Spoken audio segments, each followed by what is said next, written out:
Hello, people. Welcome to another episode on Football Dialogue. And this time we'll be doing the review of Game Week 5. But this is not going to be the usual protocol where I have to review all of the games in an orderly manner. Because my focus this time is going to be on the Manchester United versus Chelsea game. And I'll just have a short review on the other games that happened on Saturday as well as the game that have happened today. And however, the Arsenal and Manchester City game is on, but I'm not much interested in the game because it's a game I expect not to be sparkling as it should be. Because at the moment, Manchester City are not have not clicked enough, and Arsenal is dependent on how Arteta sees the game. But I may have to watch the second half of the game anyways. But for now, I'll just focus on the review on Chelsea and Manchester United, like I said earlier. So let's get started. So Manchester United versus Chelsea game. In the preview, I made it known that I had a doubt in Maresca as a manager, and this doubt has existed since his appointment to Chelsea Football Club, and it has always been a persistent problem. It's just that last season we had it easy because of the European competition where we found ourselves in, which is the Conference League, and the expectation was not as much as it should. You all know what Chelsea is all about and what we expect from Chelsea. Even when things are not going so well, we expect a lot from the players to manage things and get us in a decent position or have a decent finish at the end of the league, at the end of the season. But last season, because of what happened in the last two seasons, we not participating. In the last season, not participating in Europe during Pochettino's season, and the season before, we just managed to qualify for the knockout stage and get eliminated early on in the round of 16 against Bayern Munich. And last season, the season before Maresca came in under Pochettino, we were not in Europe. So many things happening in the squad, the signings, you could see young players coming in and so many injuries too as well that we had to deal with. And then we brought in Maresca, and then there was a new sort of perception in the market from the board, from the top level, where they had to at least go get all these young stars that Real Madrid and the likes will be actually going for, and we were able to get them in the likes of Esteval, but him not being able to come and play in the Premier League due to his age at the time, not being able to get a work permit. But at least we could see the direction that the owners were headed, and that's what all of us should be appreciating the owners for, the ambition that they have a strategy, and the strategy is for them not to sign players of a certain age because of the kind of wages that they'll be paying them, the packages, the signing on bonus, and all sorts. And they went for a different format, which is understandable because we are expecting a rebuild, and then we need to have players that should grow with the team together. We need them to start from the same level together and get to a level where they are dominating, where there's a certain level of dominance in football from them. But you could see that is an idea that that should be appreciated. That is an idea from the ownership that should be appreciated. But the only one thing that the owners have struggled with is to appoint the right manager to be able to make these things happen. And unfortunately, they've missed out on appointing the right managers on 3 occasions.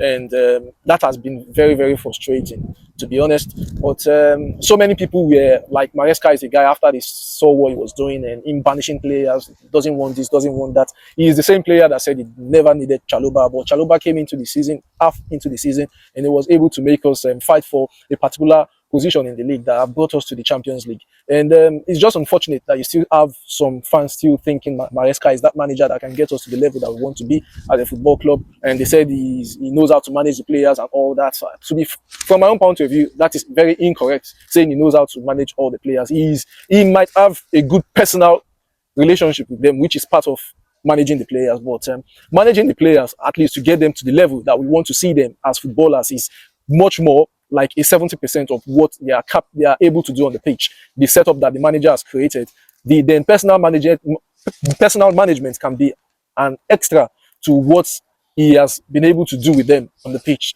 because that in itself is going to create that spirit that we need, the love from the manager, them wanting to fight for him, wanting to die on the pitch. But the first thing is to put them in the pitch in their right positions, help them with the style of play that is going to suit them, and then do the things right. But Conference League, you see, split the squad into two, one for Conference League and one for the Premier League.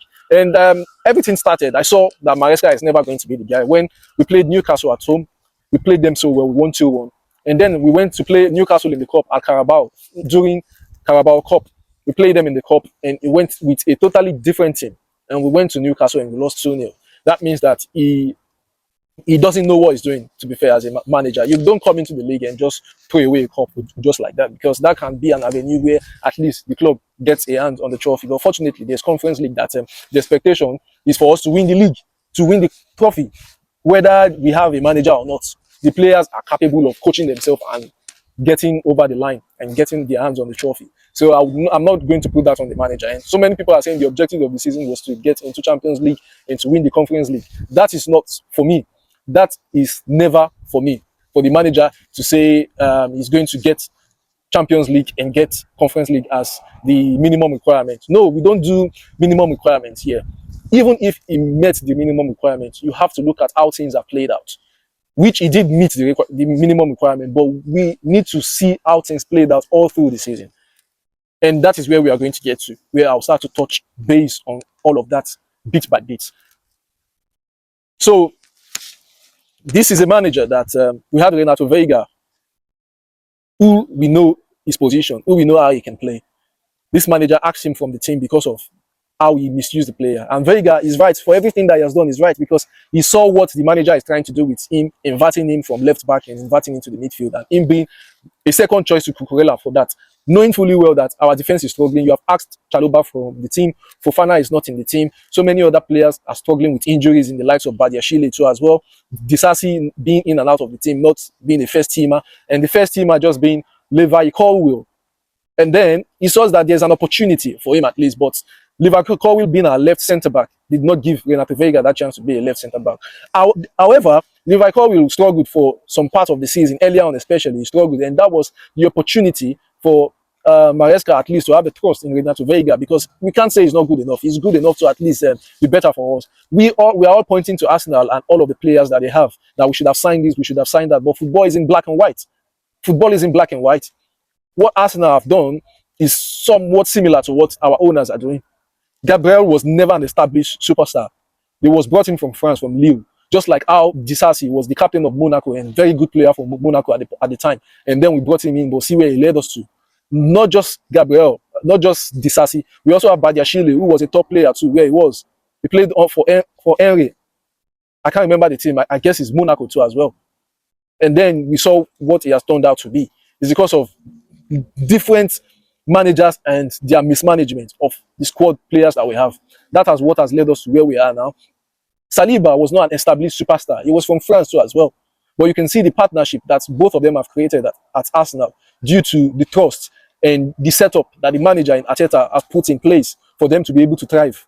But that's not the case for us. We are saying we should go and sign an established centre-back. Who is this established centre-back that you are going to do? We signed Fofana. You guys are forgetting that Fofana was in the same level as Saliba. But there are some things that is not within their control. It's not within anyone's control. Fofana is injured. However, I will still raise that there was a red flag, because Fofana was injured at some point and they had to take him to the USA to examine him properly to be sure that, okay, we are not signing a player who is not going to be fit or is going to be prone to injury. They did all that, or they put all that in place, and they still decided to go on to sign him to pass his medical. And it happened to be for us, and we all were excited about what Fofana was going to bring to the team. But look at all of us now. We are calling for his head. We are saying he's not good enough. He's this, he's that. Levi Colwill, who is supposed to be a very good player now, who was getting into the rhythm of being one of the top centre-backs in the league, he just unfortunately got injured. That is beyond anyone's control. And you saying that after his injury we needed to go into the market and bring in someone with the number of centre-backs that we have got, that is incorrect. That is very wrong. That is a very, very risky approach.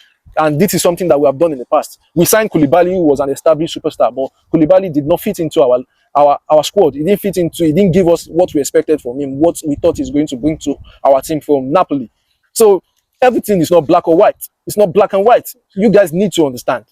You guys need to understand that and stop thinking everything can be resolved. Just that these owners have signed good players. We have a good squad, and we just need the manager to make things work for us. And this manager has exposed himself. He has exposed himself over the long run. From last season, we could see that he's a rookie manager. He's not good enough for us, and we happen to just get Champions League because we were able to get 5 places to qualify for the Champions League, and as well as Liverpool winning the league earlier on, because we wouldn't have been able to get all 3 points against Liverpool for a certainty when we played them last season. So I don't know why you guys are thinking he achieved the minimum requirement. He didn't achieve the minimum requirement for me, from my own perspective. However, if you look at it on paper, he did. But what we saw all through the season, he did not. So that is that. Another thing that we are now going to go into the game, the Manchester United versus Chelsea game, you could see the lineup. The attack was great when we saw it on paper, but at the end, when they started the game, we saw that Estevao was on the left wing and Neto on the right wing. Cole Palmer in the middle and João Pedro up top. Everything correct on the right side. But Estevao being on the left side was totally wrong. In that match, all we needed was to swap Estevao and Neto. Neto should be on the right wing, on the left wing, and Estevao should be on the right wing, because that is Estevao's strong point. And Neto can still manage to play on the left wing, even though that is not his strong point. But Estevao cannot do what Neto can do on the left wing for us. And Enzo, with the way that we play under Maresca, Enzo Fernandez is not ideal for the way Enzo Maresca play. That is if he even have a pattern of play in the first place. Let me assume that he has, which we have seen, the inverting and all of those gimmicks. Enzo Fernandez does not fit into the system. Enzo Fernandez is a good player, but the manager has misused him to an extent, and I'm really sad for this player. This is a player that we signed for so much money that we should expect a lot more from, but he has been limited. We have given him a role that will make football difficult for him, and now he's losing the abilities that he once had, because you can see him even play deeper this time around against Manchester United, but in some moments in the game he was struggling. He can't even make decent passes. I saw a pass that Enzo Fernandez on the usual day would get that pass across on 2 occasions, and those passes were given to the Manchester United players, which is very unfortunate. Aside from that, let's start from the defense. With no Tosin, we had 3 run of games, away games. We've got Brentford, we've got Bayern Munich, and we've got Manchester United. That Brentford game, the manager sold that game to Brentford to win. And the Bayern Munich game is a game that we should not put all of our mind into, because we are going away to Bayern and we are still trying to manage the fitness of all of our players. That kind of game is a game that would have suited Gittins more to start, and not against Brentford. And he started him against Brentford, and you can see that Gittins is nowhere near even second choice on the left wing. It's now looking to be maybe the 3rd or the 4th choice right now, which is very unfair to Gittins. That is another mismanagement that I'm going to point out, that I have just pointed out now. Another thing is the defense against Manchester United.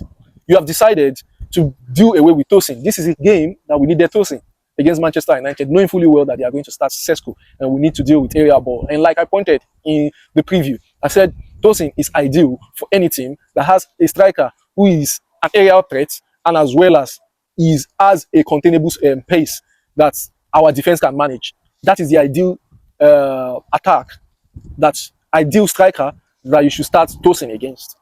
But this time around, he went with Fofana, that we're still trying to build, and he went with Chalobah. Fofana and Chalobah, quite all right. Which Chalobah was on the left centre back and Fofana on the right centre back. Very good, okay, but not good, not so good against Manchester United. When you could see what led to the penalty was Sesko winning the header against Chalobah. But people are blaming Chalobah for losing his duel against Sesko. That's stupidity. That is, let me not use that word. Sorry, apologize for that. That is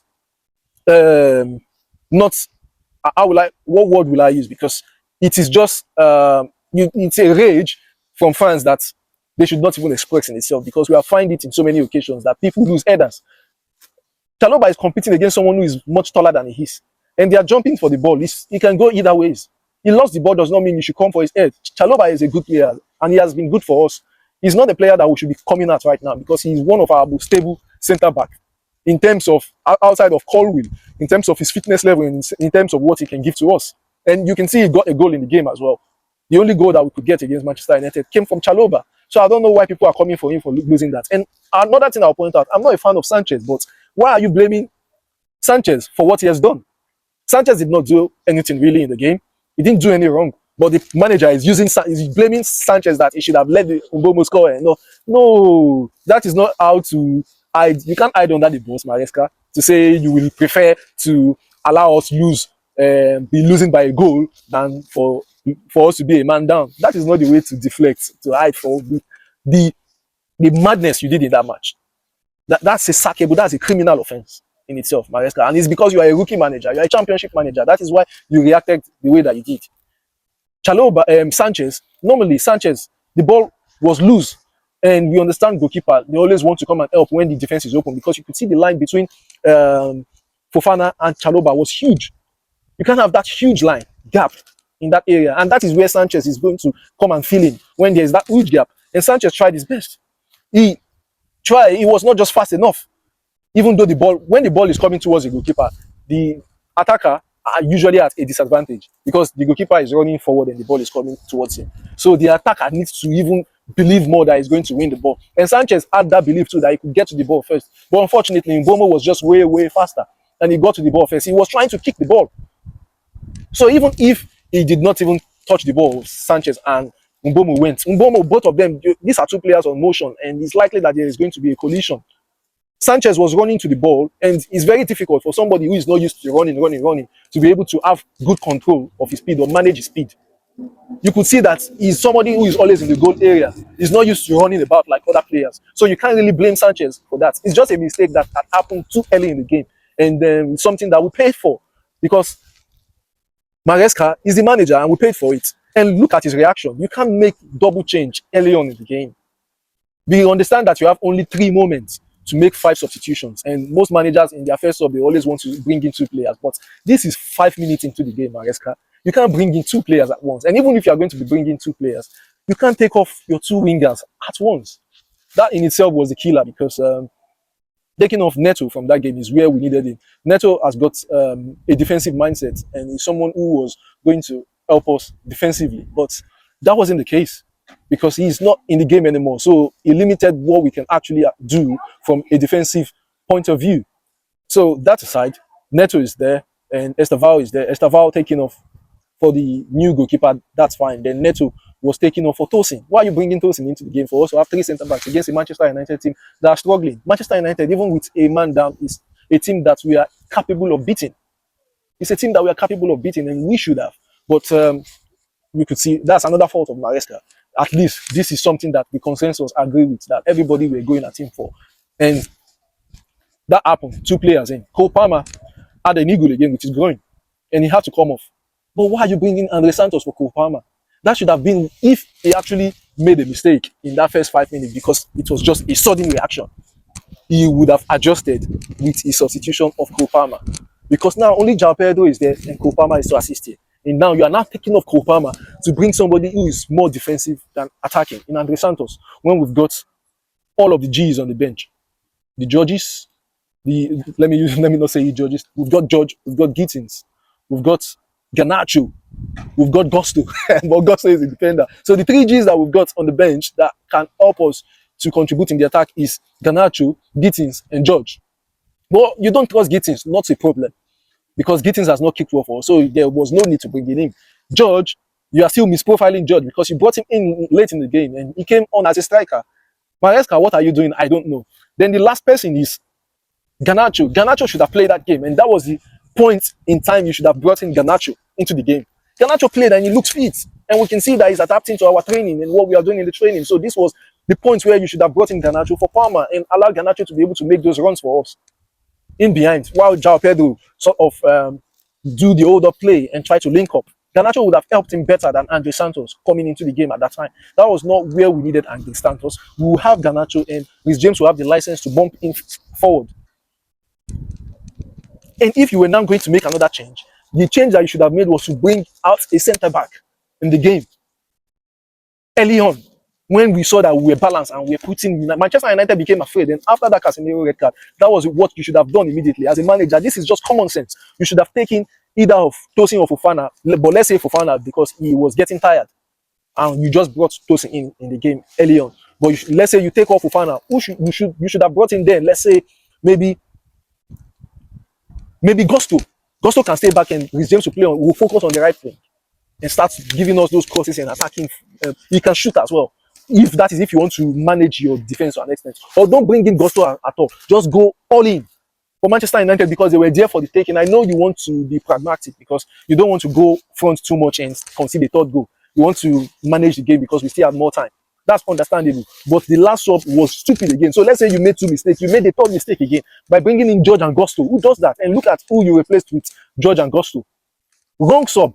Let me give you an excuse for Cucurella because he has been booked. You brought out Cucurella for Gusto. No way that should have happened. No way that should have happened. This setup, you would have made us play with 3.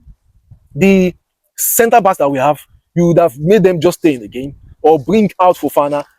Let's say you bring in Gusto. Rhys James will be the 3 at the back, and then we have 3 midfielders and 3 attackers against Man U. It will be Rhys James.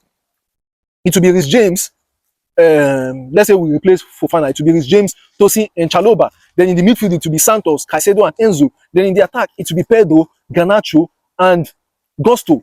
Gusto on the right wing, Garnacho on the left wing. Then João Pedro up top. We can still manage to beat Man U.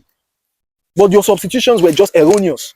And that is I believe that is going to continue. You are a rookie manager. You are just fortunate. You are just privileged to be a Chelsea manager. That's what I see. And we lost the game. We lost the game to Man U. We couldn't fight back. We had the chance to actually score. And Santos, the ball came into his ball. He didn't have a good go at the shot to get us the equalizer. But Manchester United again, I don't blame Chelsea. I don't blame the players. I'll put the blame on one person, which is Maresca. Because from the start of the game, before the game started, his press conference was pointing to someone who sees Manchester United as the same level as us. And he appreciated them. But during the game, we saw that Manchester United were actually a level lower than us. Because this is something that you should have seen prior to the game. You should know who you are better than and who you are not. But you brought Manchester United to our level verbally. And that is a mentality that you have transmitted into the player. Because the way you set up the team was for us to be able to respect Man U more. And that was what caused the red card, not Sanchez. Sanchez is not a cause for the red card. It's Maresca, because you respected Man U and you could see the way the players were. They were trying to see what Manchester United can do. No. The reason why he put Rhys James there in that part of the pitch, and then he still brought in Gusto again to defend more rather than attack, was because you are respecting Man U's left wing, and that is the reason why you put Neto there at the start. You respect Man U left wing, thinking they are the one to do damage on us. Man U should be the one thinking of how they can resist, knowing that we are going to do the damage on them.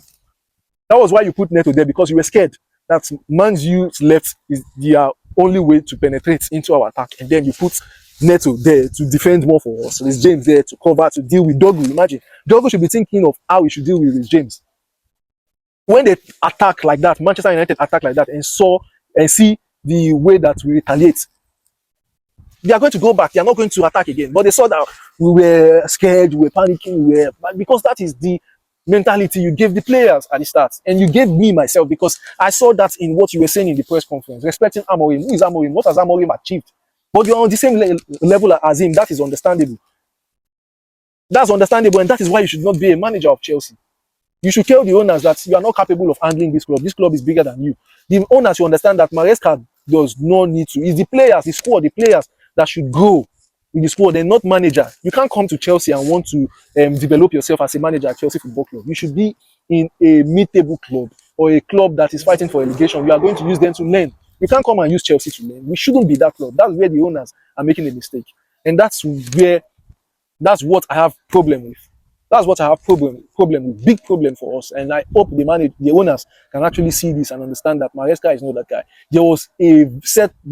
We shouldn't have had any thoughts of even drawing this game against Manchester United. But how did we lose?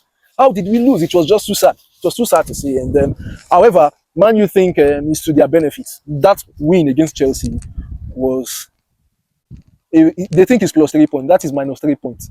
And that has bought Amorim more time at Manchester United. And it's going to be a crisis for Manchester United. I still say that. Now, Amorim, 7 points, just 1 point behind Chelsea. That's what the log is saying. But by the end of the year, we will come back to this. We will know where you are going to be by the end of the year, now that Amorim is going to be staying for sure. So well done, Manchester United. Chelsea again, we have taken from the other guys and giving it to the worst of teams. That is what we did last season, and that is what we have managed to do again this season. However, if you look at the games that we've played, they will say if we look at what we played against them last season, we had 1 more point this season than we had last season against this same set of team. So they say that is the only positive thing that we can get from all of the games that we have played. But it is what it is. And that's it for Chelsea versus Manchester United. And like I said, Tosin is not a left centre back. It is when you bring in Tosin into the game, he should be playing right centre back, and Chalobah should be playing left centre back. Tosin is right-footed. It's very difficult for him to turn, for him to manage to make movements when he's playing the left centre back role. He's very. This is he has mismanaged so many players. Mismanaged Reece James so as well. Now we can see Tuchel. I've given you the point of what Reece James can do on the right, going on the right and crossing those balls in, those fantastic balls that he crosses in. That's what Reece James does. That's his bread. It's too easy for him. But you misprofiled him. You say you see him more as a midfielder. Imagine seeing Reece James more as a midfielder. That is another reason to know that this manager does not know what he's doing. Seeing Tyreek George more now as a striker than McJuyu. Tyreek George now is a striker. Tyreek George that we almost sold to Fulham. We almost sold him to Fulham. Now, even in the left wing, he seems to be ahead of Gittins now. Gittins that we bought for over £50 million. You know? Cucurella was inverting. You not just Cucurella inverting into the left. You bring in Gusto as a right back, so invert into the midfield. You play Atto, a young boy. You invert him into the midfield from left back. Someone who is known as a centre back and can manage to play left back. The same thing you did to Renato Vega is the same thing you want to be doing to Atto, Joel Atto. Yeah? And there are just a lot of things that is happening. Cole Palmer, you've misprofiled him at some point. We knew what we got from Cole Palmer when he was under Pochettino, how deadly he was. But at some point last season, you took him to the left wing, and we just dropped Nicholas Jackson, the only player that you should have tested on the left wing when we were struggling on the left wing last season.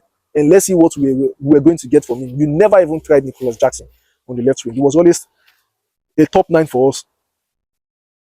You misprofiled so many players. And you have misprofiled Enzo Fernandez too. Enzo Fernandez has been misprofiled. And De Santos now is not being managed properly. We need a new manager, guys. We need a new manager, Chelsea fans. You guys need to come to your senses. Those of you that are for Maresca, you need to come to your senses that this guy is not going to work for us as a manager. Even if things become stable now, because now we'll be playing home games soon. We've lost all the away games. Okay, we drew one against Brentford. 1 point out of 9. That's unacceptable. That's totally dissatisfactory and shouldn't be the case. But that's against Man U, and there's nothing to say about Manchester United. They are still as bad as they are. Nothing has changed. Even against the game against Chelsea, you could see that they have even got worse as a team. And then you are going to see that in the next games, how worse Manchester United can get as a football club. So let's look at the other games. To be fair, I got most of what I predicted this week. As the game week go by, further and further, the predictions will become easier because now we've seen the teams, how they play and what we could really expect and how the manager sets up his team, the players that he uses. You'll be able to tell what you are going to expect when two teams clashes. It's going to be clearer more. That is why as the game week goes by, the predictions are becoming better. And so far this week, I've had 6 games out of 9 correct. And the other games just by a slim margin apart from the Manchester United and Chelsea one. And now I think Arsenal have started their game and they are losing to Manchester City 1-0. A goal from Erling Haaland. That is I wouldn't say it is surprising. Saliba is back and he's partnering Gabriel again. He's just come back from injury and he just threw away Mosquera that has been building up well with Gabriel at the back. But it is what it is. I can't say that's the reason why they conceded the goal, but I expected this game to be a tight game and Arsenal winning by a lone goal, maybe with their corner kick things that they usually do. But this time around, they are the one losing to Manchester City, and I think Manchester City can carry on to win this game. So, next one, Liverpool-Everton, 2-1 as expected. But the game Everton really played well, and they should maybe have sneaked a draw against Liverpool. But it is football. Liverpool fought hard, and they kept the game at 2-1 after scoring 2 goals. And the other games, Brighton and Spurs. I thought Brighton were going to beat Tottenham Hotspur 2-1, but Kudus was a mad guy. He was really mad in the game. He was unstoppable. Kadioglu could not deal with him at any point in time. He bullied the left side of Brighton's defense, and he was able to help them to steal a point in the game. And it was 2-2, and they might have even sneaked a win. Imagine. So good one for Tottenham Hotspur getting the draw against Brighton. And another game was which other game did they play again? Did I predict? Crystal Palace played against Crystal Palace won 2-1 against West Ham. Another derby yesterday. Another set piece goal conceded by West Ham again. But Crystal Palace, you expect them to be able to get the win, which they did 2-1. However, it was a tough game. It was tougher than I thought. But they won 2-1 anyways. And which other game again? Wolverhampton against Leeds. I knew Leeds were going to smash Wolves. They were going to smash Wolves with the way that they play. Wolves would not be able to contain them at any point in time, and that reflected in the scoreline. It was a 3-1 win for Leeds United, which I always know Leeds United, the way they play, I don't think they are going to go for relegation. So it's most likely Wolves and West Ham if they don't sack Graham Potter, and Manchester United if they don't sack Amorim. Those are the three teams to go down if they keep to their managers. But if West Ham can pull Potter out because they have a team that can be much better than what they are doing right now in Manchester United, Amorim, they can be much better than what they're doing right now, then it's most likely going to be Wolves, Brentford, and maybe Burnley with the squad that they have. Yeah, those are the three teams I think that might go down. And so, which other games was played? Fulham versus Brentford. I knew Fulham were going to win, but they won convincingly, 3-1 win for Fulham. They had to come back from a goal down. He will be being the man of the match for me. The way he played that game, he played like a beast. Good one. And which other game was played yesterday again? Which other teams have we got? We've got Sunday today. Sunderland were able to draw Aston Villa despite the red card, 1-1. Good one for Sunderland. They played so well. They started the game so well, but they got a red card in the game, and that turned things around. They had to sit back, which they did very, very well.